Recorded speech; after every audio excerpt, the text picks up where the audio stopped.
Okay.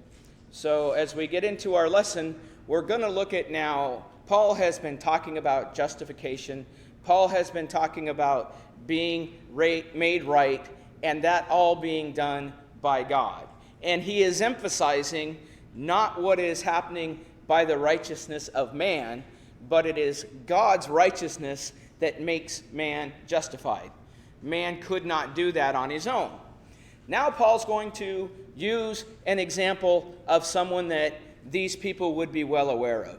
The people that he's talking to have certainly heard of Abraham, right? And they know of Father Abraham and how he was the leader of many nations. It would be like for us today if we were to pick somebody that has been very well known in our history. Some of the commentary said maybe like if you were to talk about George Washington, and everybody knows about George Washington, and we know the story of the cherry tree and these various things. But he's someone we're familiar with. He's someone that we recognize was a leader that had a lot of positive attributes. And so Paul is using someone from their background, from the Jewish background, in order to show the idea of justification moving forward. And so I'm going to break this up, and this evening we're only going to focus on 8 short verses, and we're going to look at the fact that Abraham was not justified by works. Because what Paul's going to do is he's going to go through and he's going to tell them, this is not how it happened, this is not how it happened, this is how it happened. And so we're starting with, and he's been dealing with this idea of some of the people feeling that it is their works in following the law that have made them righteous. And so Paul is going to explain, going all the way back to Abraham, that it wasn't simply by works that he was declared righteous. And remember, it is God who declared Abraham as righteous. And he's the only one that can truly determine the righteousness of man. So we'll pick up the first couple of verses. Paul writes, "What shall we say then, that Abraham our father has found according to the flesh? If it's not by works, what shall we say? What has Abraham learned? For if Abraham was justified by works, he has something to boast about, but not before God." And so the question is going back to what he's been talking about in verses 27 through 31 of chapter 3. And he's been talking about this idea of man being justified apart from works. And so he points out the fact that if Abraham was made righteous through works, he could boast about it. But he has already told them earlier in this letter, just a few verses back in chapter 3 in verse 27, he's already excluded man's right to boast, right? If it was Abraham's work, he has every right to boast. But it wasn't those works that gave him a right to boast. It wasn't those works that showed his righteousness. His righteousness, again, is something that is given to him through God. And that's, again, the message that Paul is going to continue to consider. And really, Paul is contrasting 2 different approaches to attaining righteousness. The first is based on what man is capable of doing and then taking credit for it. I'm a righteous man because I've done all these works, right? I have been able within myself to perform certain tasks, and that has led me to be righteous. That's one possibility, and that is one way of thinking that existed among some of the brethren in the church there. The second one that he is contrasting that with, or showing, is one that depends on their faith, which cannot be bragged about, but is simply accepted as a gift. It's a recognition that their righteousness is a gift from God. It is not something that they could have attained on their own. And so we have to recognize, and we need to appreciate the gifts that God gives us, right? And we need to recognize in this particular case that it is through faith, and I want to say that that doesn't exclude works, and Paul never excludes works, but he's talking about a faith and belief that causes one to do works. So the works are going to be done, but that's not what everything is based on. It's not based on coming to God and saying, look at all the things I've done. It's based on coming to God and saying, God, thank you for all the things that you've given to me, and thank you for making me righteous in your sight. So Paul is now going to show the type of righteousness Abraham possessed. He's basically showing them there's 2 possibilities. where did Abraham fall? Which category did Abraham fall in? So we move to verse 3. For what does the scripture say? Abraham believed God, and it was accounted to him for righteousness. So, what does the scripture say? He says man has two different ideas, right? Let's sit here and let's argue and let's debate and let's talk about it and let's see within our wisdom which one's correct, right? Let's work that out in our own minds. It doesn't say that. He has the attitude that we should have. The first point that we should grasp is that Paul looked to the scriptures to find the answer to the question. I have a question. Where do I go? I go to the Word of God. And he's going to quote from Genesis, the 14th chapter, and verse 6. But we want to recognize as we're going forward that Abraham's righteousness was obtained through belief or faith, and not according to any deeds or works. As we move forward here, we read or we learn, and again, this is something that I picked up, and I'm sorry, I tried very hard to make sure that I reference back, but the verb form of this particular word is an accounts word. It says that the Lord credited Abraham. It was accounted to him as righteousness. It says that the Lord credited Abraham's account to give him the status of righteousness, just as a generous father might cross out a wayward son's debt to give him a status of solvency. Neither Abraham nor the son could claim credit for that status. Both are beneficiaries of a generous gift. He says, think about it this way. A child owes a great debt to their father, right? His father's helped him out. He's built up this debt. Maybe in modern times, he helped his son with his college, or he helped his son get a car, but he's helping him. He is not going to be responsible and left without.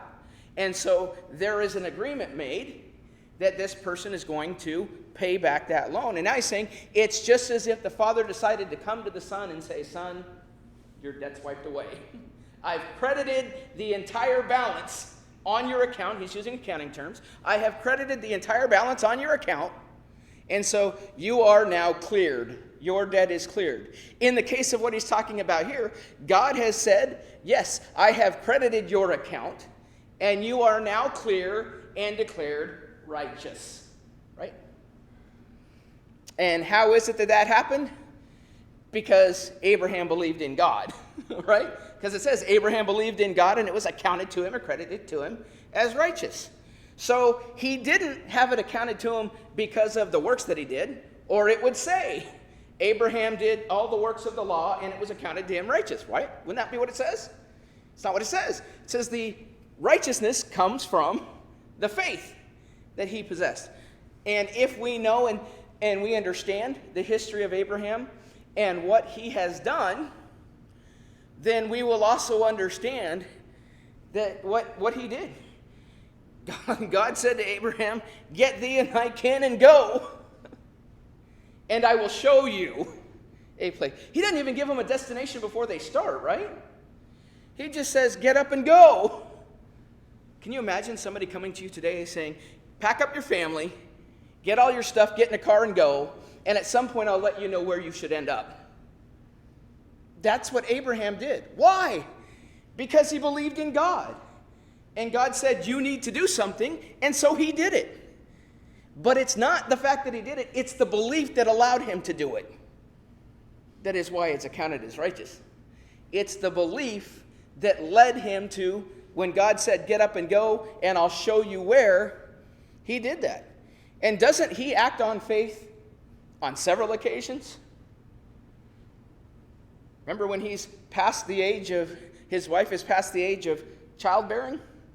And he's told, and at first what happens? And Sarah doesn't believe that. That can't be, right? No, we're too old. When he was told to offer up Isaac, they would know this history. When he's told to offer up Isaac, and all he ever answers to his son is the Lord will provide. Well, what about that? The Lord will provide. What about the Lord will provide? Somehow he trusted God and believed when God said that it was through his seed that the nations would be blessed. Well, if his seed is cut off from the earth, how can that genealogy follow, right?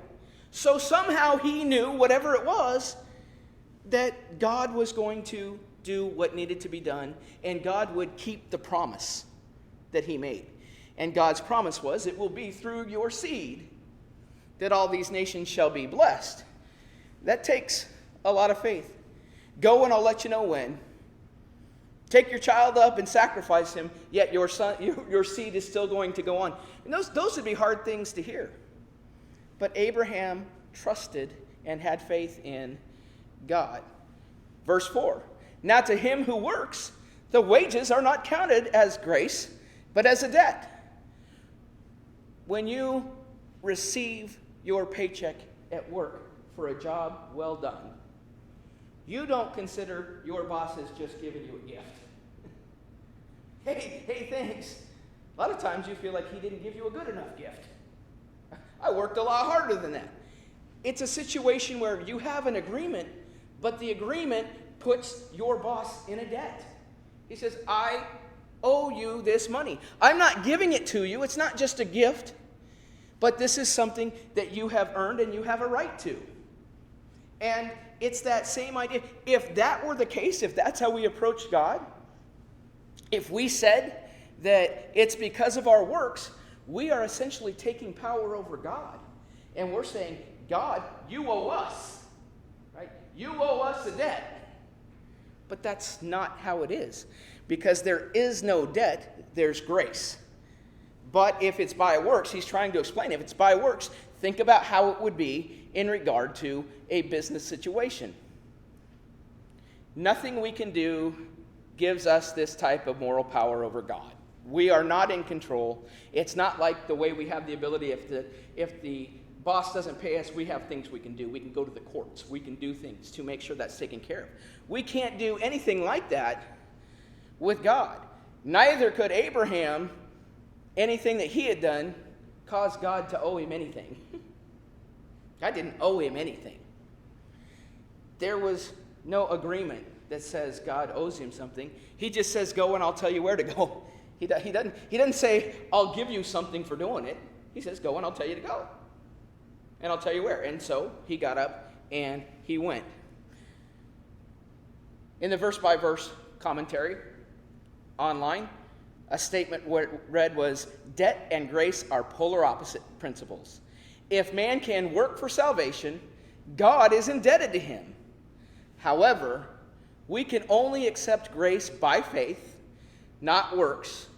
Promise, grace, and faith are all unalterably linked together for salvation. God has promised something, he has given something, and we have to believe in him when he says it. Think about it. Those are linked together. God makes the promise, he gives the gift, accepted by our belief and trust in him. And so what happens if we take the faith out of that? You can't take any piece out of we say no piece of the pie. Romans chapter 4, verse 5. But to him who does not work, but believes on him who justifies the ungodly, his faith is accounted righteousness.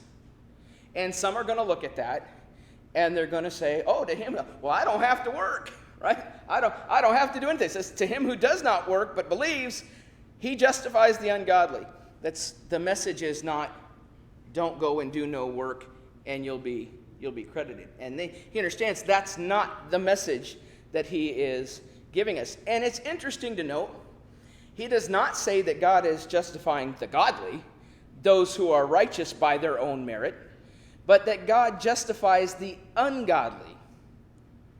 Paul does not say that our faith makes us righteous, but that faith is accounted for righteousness, which is to say that God, seeing our faith, credits our account to wipe out our insolvency or our debt, freeing us, God's undoing our unrighteousness.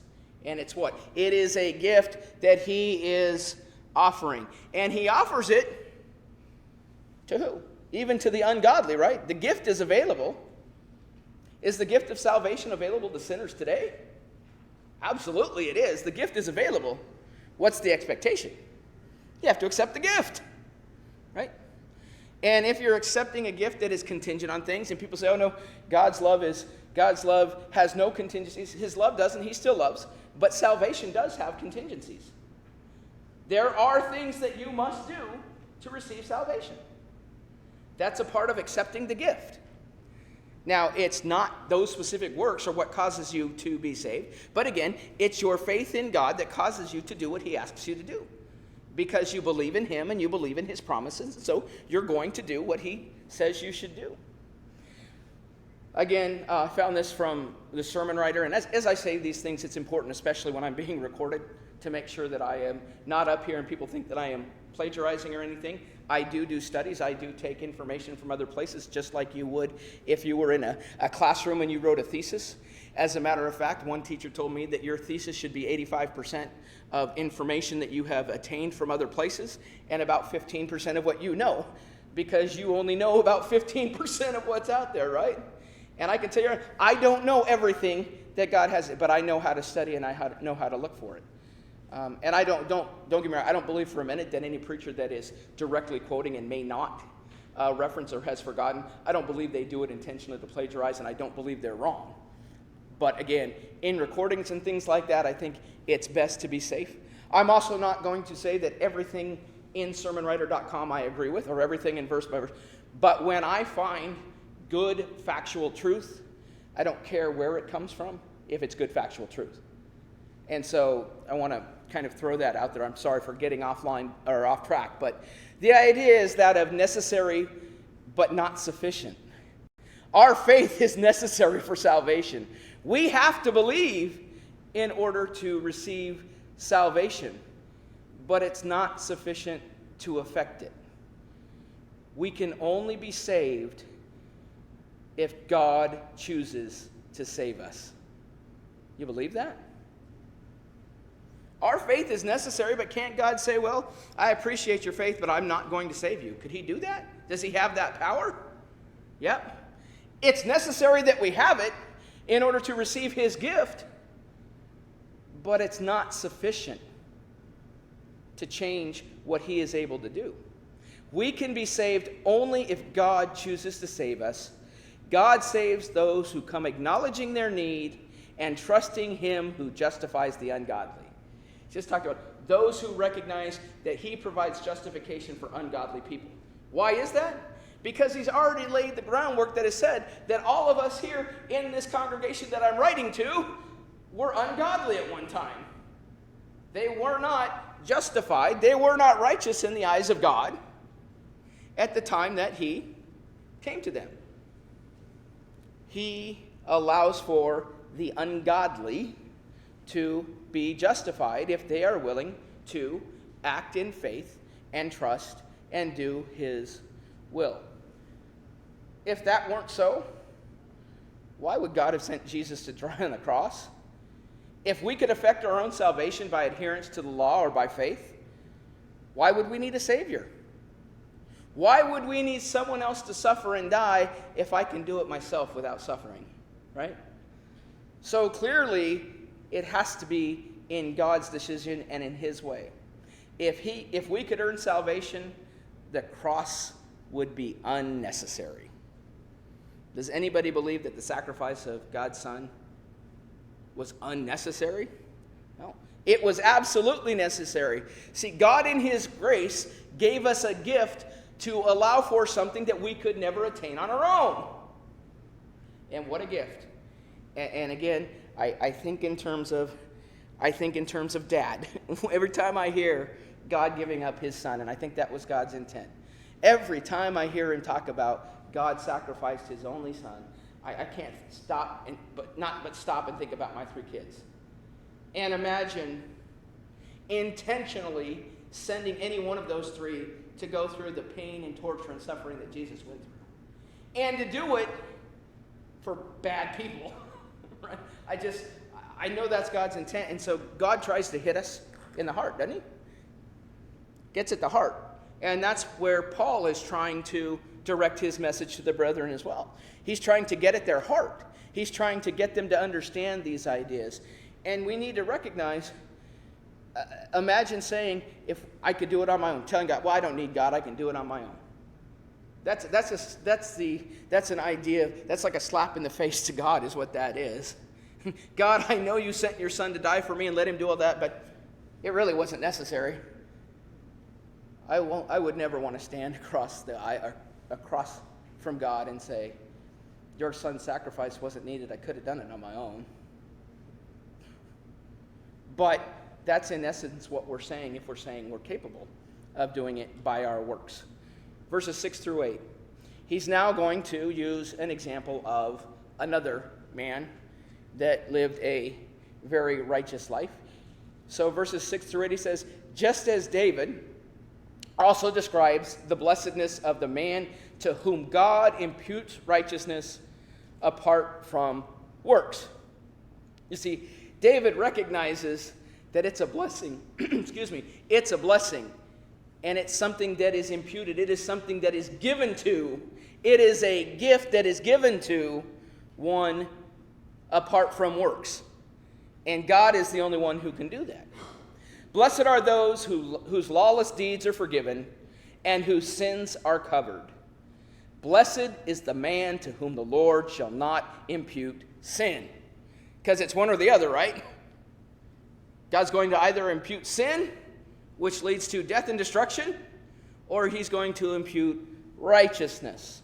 And it's based on our belief and response in faith to what he tells us we must do.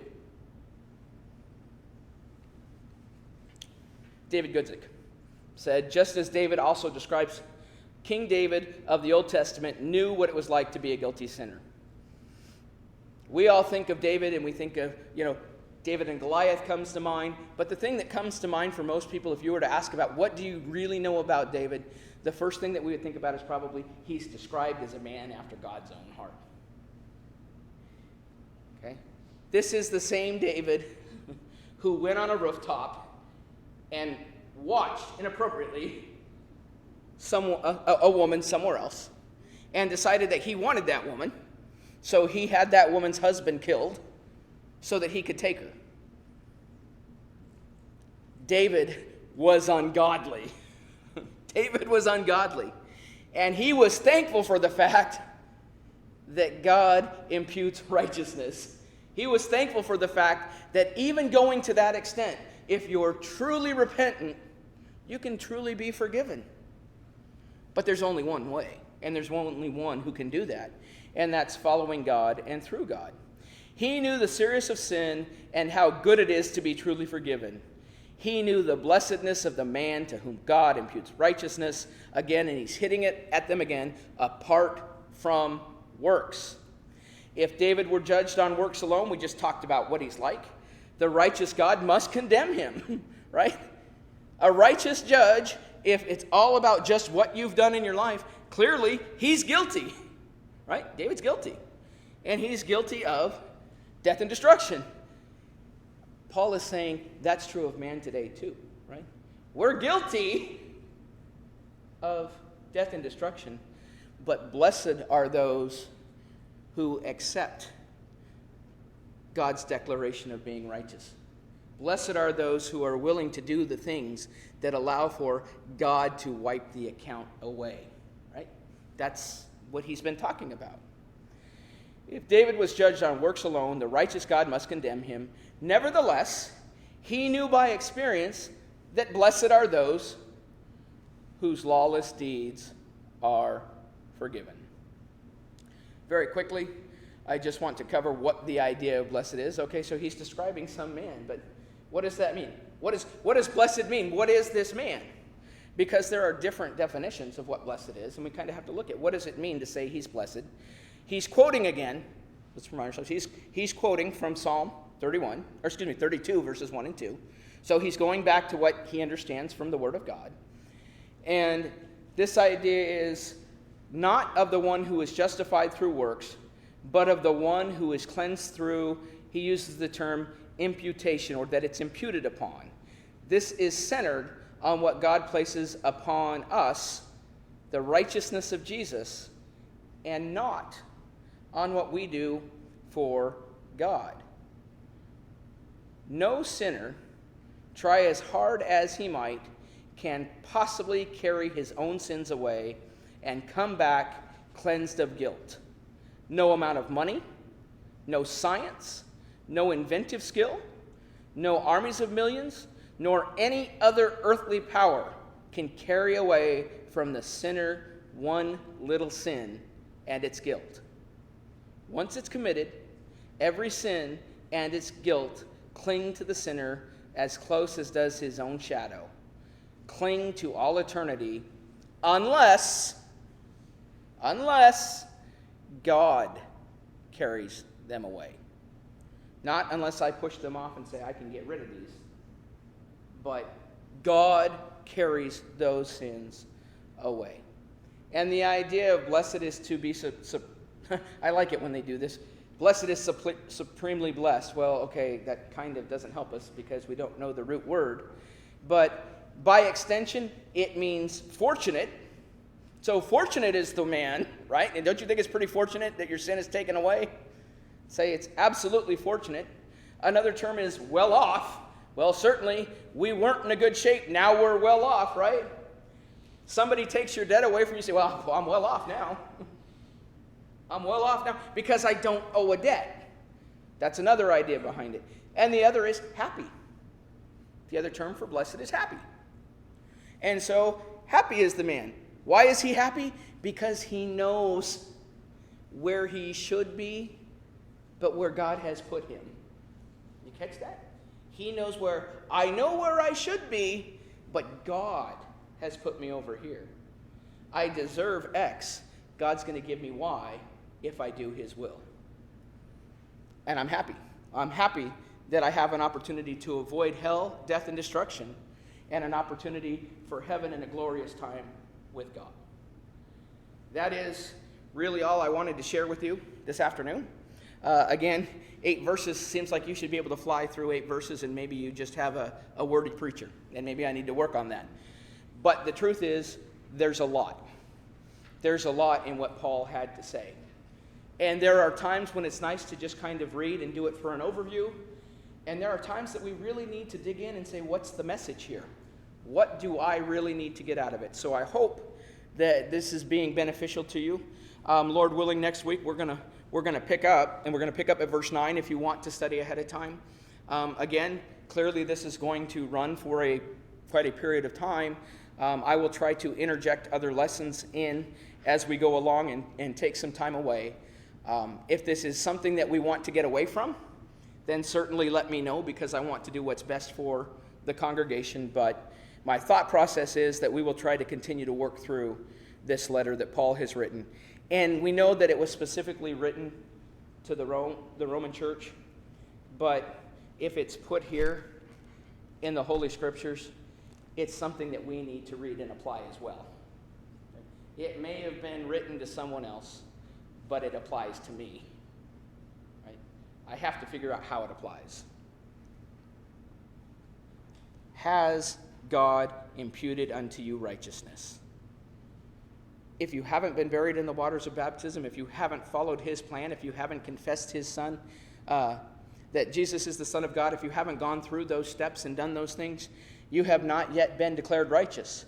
You still have that debt.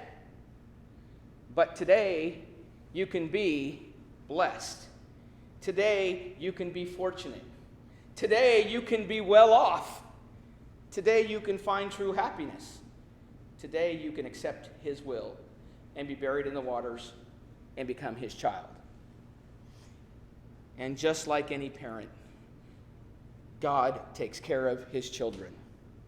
And God will take care of you as a child. God will also discipline you as a father disciplines his child. And so you need to ask yourself, as a child of God, am I in a position where I deserve some discipline? Am I doing some things that would be right back on that account, that debt that I owed before, that debt of sin? God erased it. Have I gone in and started filling it in again? Have I created a new account that I need once again to be taken away? If I have, just like I have the opportunity to start, I have the opportunity to start over. And what that means is coming to God, admitting any sin, and asking for forgiveness. and once again, it will be imputed to you as righteous. If there's any way that God can help you do that and this church can pray with you and for you, let us know while we stand and while we sing.